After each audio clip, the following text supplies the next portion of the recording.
Կան բառեր, որոնք պարզապես տպագրվում են, եւ կան բառեր, որոնք փոխում են իրականությունը։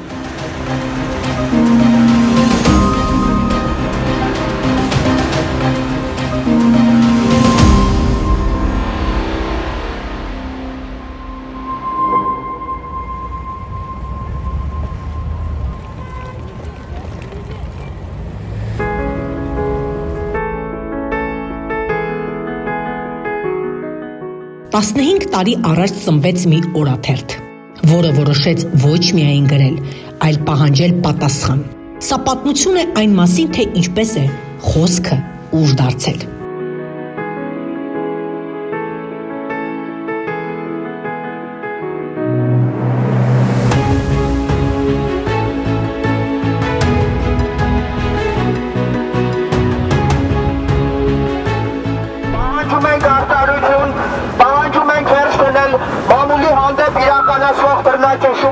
Անցել ենք ճնշումների միջով, դատական ճանապարհով, ֆինանսական զրկանքներով, բայց չենք նահանջել։ Ժողովրդի պայքարը լռության ու անտարբերության դեմ է։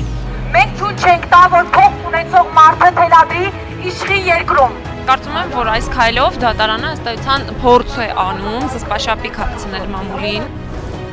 Հիմա էլ ունենք 27 դատական հայցեր։ Լրագրողի իշխանությունը փորձում է ճնշել մեզ, բայց չենք լռելու։ Մենք գիտենք մեր իրավունքների ու պարտականությունների չափաբաժինը։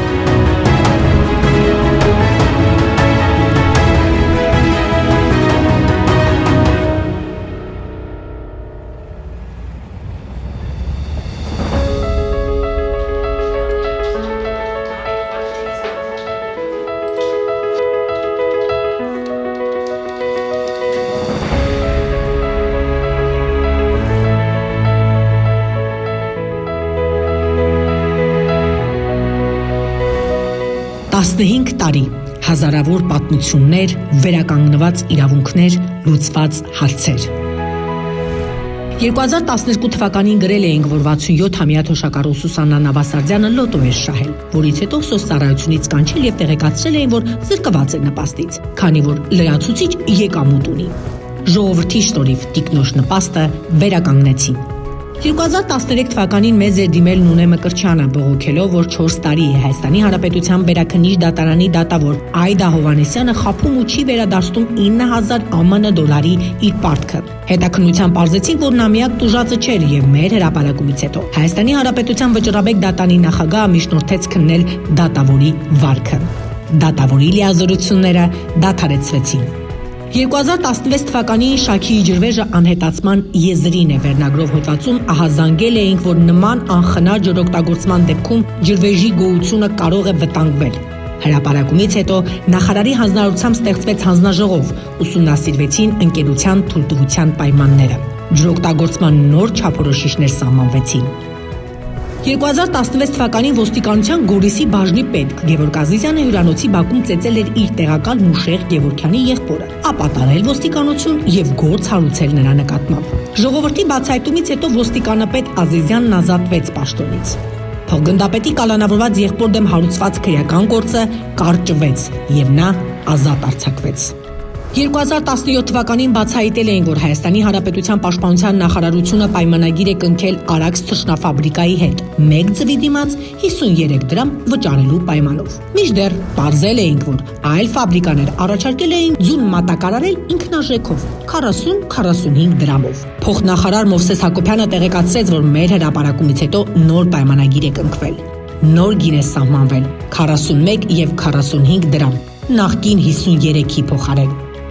2019 թվականին Երևանի քաղաքապետ Հայկ Մարությանը 1 տարի օրենք էր խախտել եւ իր պաշտոնավարման զուգահեռ եղել 2.5 ՍՊ-ի տնօրեն։ Հրապարակման հիմքով հարուցվեց վարույթ եւ քաղաքապետը շտկեց սխալը։